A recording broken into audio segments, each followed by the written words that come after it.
بسم اللہ الرحمن الرحیم۔ اللهم صل على سيدنا ومولانا محمد افضل صلواتك بعدد معلوماتك وبارك وسلم وصل عليه۔ بسم اللہ الرحمن الرحیم۔ عزیز طلباء کرام، مختارات من ادب العرب سے بحمد اللہ تعالی آج ہمارا 76واں سبق ہے، اور جیسے کہ پہلے ہی یہ مضمون ہمارا پچھلے درس سے شروع ہوا ہے، وفات السلطان صلاح الدین الایوبی رحمہ اللہ۔ سلطان صلاح الدین ایوبی رحمہ اللہ کی وفات کا یہ مضمون ہے۔ ان کے متعلق قاضی بہاؤالدین، جو کہ ابن شداد کے نام سے معروف اور مشہور تھے، ان کا لکھا ہوا مضمون ہے۔ تو بڑھتے ہیں اپنے سبق کی طرف جی۔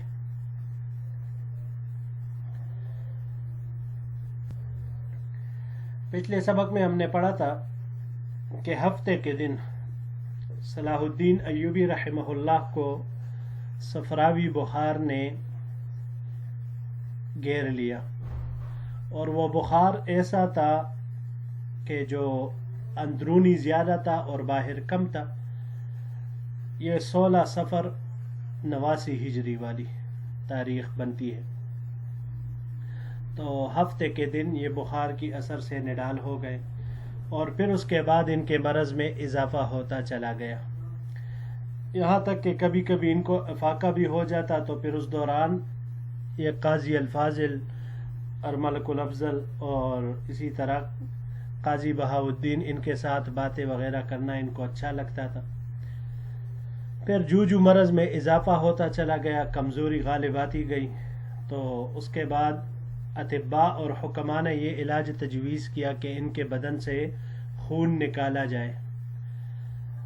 تو جب خون ان کے بدن سے نکالا گیا تو اس کی وجہ سے مرض میں شدت آ گئی، بدن کی رطوبات ختم ہو گئی، جس کی وجہ سے ان پر خشکی کا انتہائی غلبہ وہ ہو گیا، اور پھر اس کے ساتھ مرض میں اتنا اضافہ ہوا کہ ان کی کمزوری وہ انتہا کو پہنچ گئی۔ تو اب آگے قاضی بہاؤالدین رحمہ اللہ اپنے مضمون کو جاری رکھتے ہوئے ان کے مرض اور پھر اس کے بعد واقعات جو رونما ہوئے اس کا تذکرہ کر رہے ہیں۔ تو بڑھتے ہیں اپنے سبق کی طرف جی۔ وَلَقَدْ جَلَسْنَا فِي سَادِسِ مَرَضِهِ، مرض کے چھٹے دن ہم بیٹھے ہوئے تھے، وَأَسْنَدْنَا ظَهْرَهُ إِلَى مِخَدَّةٍ، اور ہم نے ان کو تکیے کا سہارا دے کر بٹھایا، وَأَحْضَرَ مَاءٌ فَاطِرٌ لِيَشْرِبَهُ عَقِيبَ شُرْبِ دَوَاءٍ لِتَلْيِينِ الطَّبِيعَةِ، اور گرم پانی بھی لایا گیا تاکہ دوائی کے بعد پی لے اور ان کی طبیعت نرم ہو جائے۔ فشربہ، چنانچہ انہوں نے پانی پیا، فوجدہ شدید الحرارت فشکا من شدت حرارتہ، چنانچہ انہوں نے پانی پیا مگر اس کو بہت زیادہ گرم پایا تو پانی کی گرمی کی شکایت کی۔ وعرض علیہ ماء سان فشکا من بردہ، پھر دوسری مرتبہ ان کو ٹھنڈا پانی پیش کیا تو انہوں نے اس کے ٹھنڈا ہونے کی شکایت کی۔ ولم یغضب ولم یسخب ولم یقل سوا هذه الکلمات سبحان اللہ الا يمكن احدا تعدیل الماء، تو انہوں نے نہ غصہ کیا نہ خفگی کا اظہار کیا، اور اس کے سوا انہوں نے کچھ نہیں کہا، یعنی مایوسی کے لہجے میں صرف اور صرف انہوں نے اتنا کہا کہ سبحان اللہ، کیا کسی کے لیے بھی معتدل پانی لانا ممکن نہیں ہے؟ صرف اتنی سی بات انہوں نے کی ہے، نہ خادم کو غصہ ہوئے نہ کسی اور کے اوپر خفگی کا اظہار فرمایا، بس صرف اتنی ہی بات ارشاد فرمائی۔ تو مصنف فرماتے ہیں فخرجت انا والقاضی الفاضل من عنده وقد اشتد بنا البکا.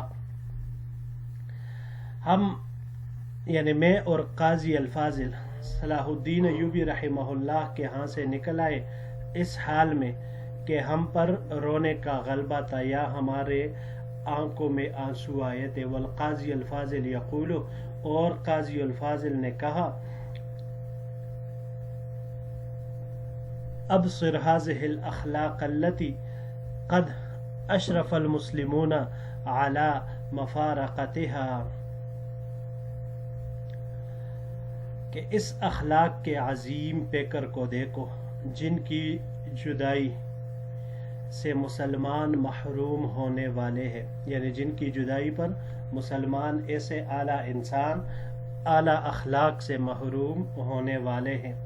واللہ لو ان هذا بعض الناس لضرب بالقدح رأس من احضره، اللہ کی قسم اگر ان کی جگہ کوئی اور شخص ہوتا تو پانی کا پیالہ پانی لانے والے کے سر پر دے مارتا.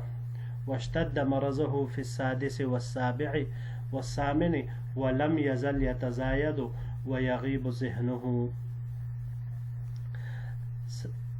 چھٹی، ساتویں اور آٹھویں تاریخ کو یا آٹھویں دن کو ان کا مرض، یہ دن کے حساب سے ہے، چھٹے دن، ساتویں دن اور آٹھویں دن ان کا مرض بڑھ گیا اور بڑھوتری میں اضافہ ہی ہوتا چلا گیا، یہاں تک کہ حالت اتنی بگڑ گئی کہ ان کا ذہن وہ بھٹکنے لگا. جی یہاں پر یہ دو لفظ ہے ہمارے سامنے. پہلا ہے مخدہ. مخدہ یہ چھوٹے تکیے کو کہا جاتا ہے، سرانہ. اس کو مخدہ اس لیے کہا جاتا ہے کہ اس کے اوپر رخسار رکھ کر سویا جاتا ہے، اور رخسار کو عربی میں خد کہا جاتا ہے، تو اسی وجہ سے اس کو مخدہ کہا جاتا ہے اسی بنیاد پر. اگلا لفظ ہے فاترن. فاتر، فاتر یہ گرم پانی کو کہا جاتا ہے. باب ضربہ سے جب اس کو ہم لے تو مصدر اس کا فطورن یا فطارن دونوں طرح آ سکتا ہے، اور یہ باب نصارہ سے بھی ممکن ہے.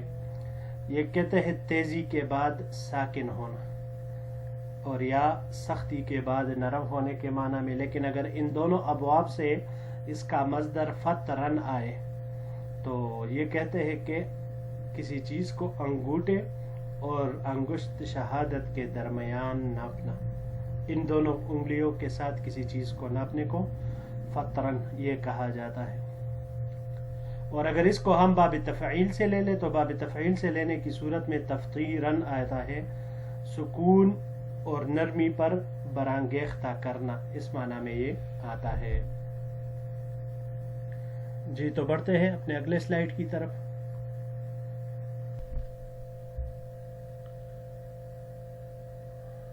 ولما كان التاسع حدثت عليه غشية وامتنع من تناول المشروب. 9ویں روز ان پر غشی طاری ہو گئی اور پانی پینے سے بھی رہ گئے. فاشتد الخوف في البلد وخاف الناس. چنانچہ شہر میں خوف و ہراس پھیل گیا اور لوگ سہم گئے، ڈر گئے. ونقلوا الأقمشة من الأسواق. اور تاجروں نے بازاروں سے اپنا سارا سامان ہٹا دیا. وغشی الناس من الکآبة والحزن ما لا يمكن حکایته. لوگوں پر اس قدر غم اور حزن چھا گیا کہ بیان نہیں کیا جا سکتا. وَلَقَدْ كُنْتُ أَنَا وَالْقَاضِي الْفَاضِلِ نَقْعُدُ فِي كُلِّ لَيْلَةٍ إِلَىٰ أَن يَمْضِيَ مِنَ اللَّيْلِ ثُلُثَهُ أَوْ قَرِيبٌ مِّنْهُ. میں اور قاضی الفاضل روزانہ رات کے 1/3 یا اس کے قریب تک بیٹھے رہتے. ثُمَّ نَحْضُرُ فِي بَابِ الدَّارِ. پھر ہم دروازے پر حاضر ہوتے. فَإِن وَجَدْنَا طَرِيقًا دَخَلْنَا وَشَاهَدْنَاهُ. اگر راستہ پاتے تو داخل ہوتے اور ان کی زیارت کر لیتے، ان کو دیکھ لیتے. وَانصَرَفْنَا. اور پھر واپس آ جاتے. وَإِلَّا.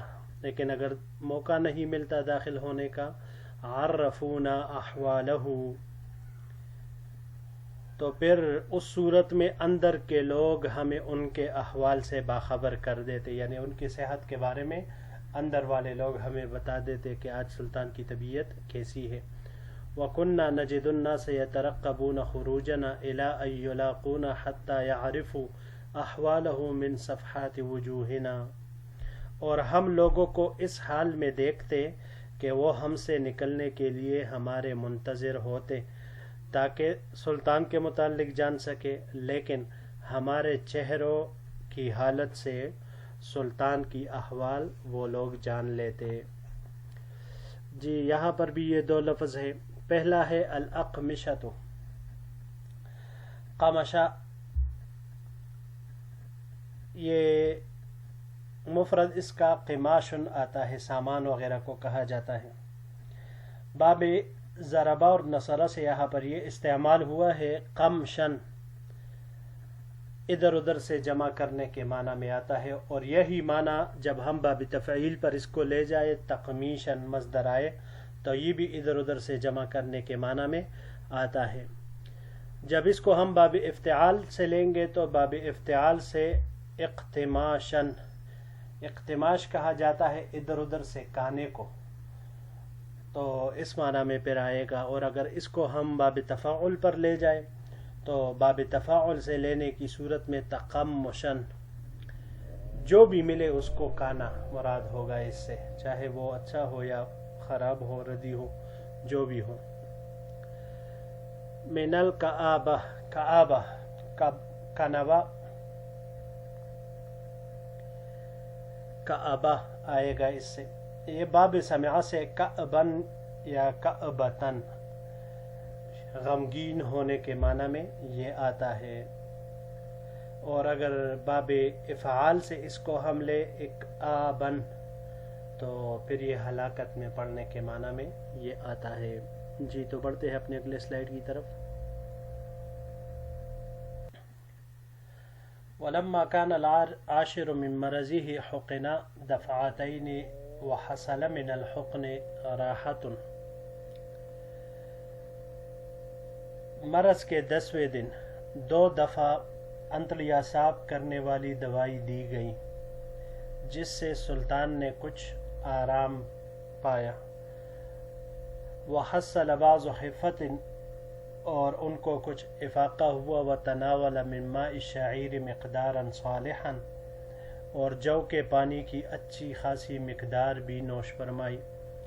وَفَرَحَ النَّاسُ فَرْحًا شَدِيدًا، اور لوگ اس بات سے بہت زیادہ خوش ہوئے۔ فَأَقَمْنَا عَلَى الْعَادَةِ إِلَىٰ أَن مَضَىٰ مِنَ اللَّيْلِ هَزِيعٌ، ہم حسب عادت جب کہ رات کا ایک پہر گزر چکا تھا اٹھے اور محل میں آئے۔ ثم اتینا الی الدار فوجدنا جمال الدولة اقبالا فالتمسنا منه تعریف الحال المستجد، تو جمال الدولہ کو ہم نے اپنے سامنے پایا، ہم نے ان سے سلطان کی حالت دریافت کرنے کے بارے میں التماس اور استدعاء کی۔ فدخل وانفذ الینا مع الملک المعظم طوران شاہ جبرہ اللہ تعالی ان العرق قد اخذ فی ساقیہ، پھر ملک معظم طوران شاہ اللہ ان کو مستحکم کرے ان کے ساتھ باہر نکلے اور کہا کہ پنڈلیوں پر پسینہ آ گیا ہے۔ فشکرنا اللہ تعالی علی ذالک، ہم نے اس پر اللہ تعالی کا شکر ادا کیا۔ والتمسنا منہ، اور ان سے عرض کیا ان یمس بقیت قدمہ ویخبرنا بحالہ فی العرق، کہ ان کے باقی قدم کو بھی چھو کر ہمیں پسینے کے بارے میں خبر دے، ہمیں بتلائے۔ فتفقدہ ثم خرج الینا وذکر ان العرق سابغ وانصرفنا طیبۃ قلوبنا، چنانچہ وہ اندر گئے، اس کا اچھی طرح جائزہ لیا اور پھر باہر آ کر ہمیں بتایا کہ پسینہ خوب آ رہا ہے، لہذا ہم قلبی اطمینان کے ساتھ واپس آ گئے۔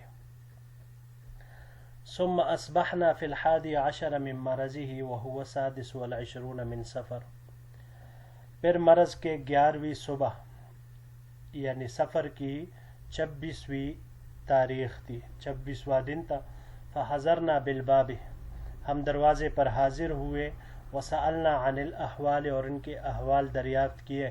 فأخبرنا بأن العرق أفرط حتى نفذ في الفراش ثم في الحصر وتأثرت به الأرض.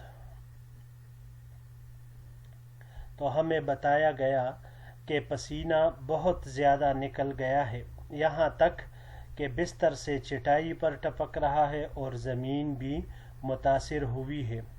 وأن اليبس قد تزايد تزايدا عظيما، اور جسم کی رطوبت بہت حد تک خشک ہو گئی ہے.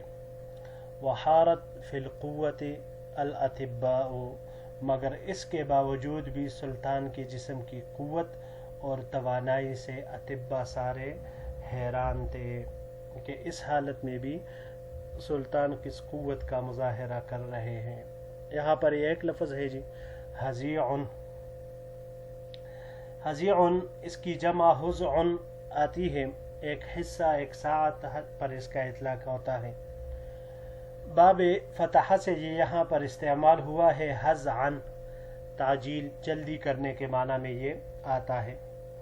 اور اگر اس کو ہم باب افتعال پر لے جائے احتزاعن، تو یہ جلدی کرنے کے معنی میں آتا ہے، یا توڑ جھڑکنے کے معنی میں بھی یہ آتا ہے.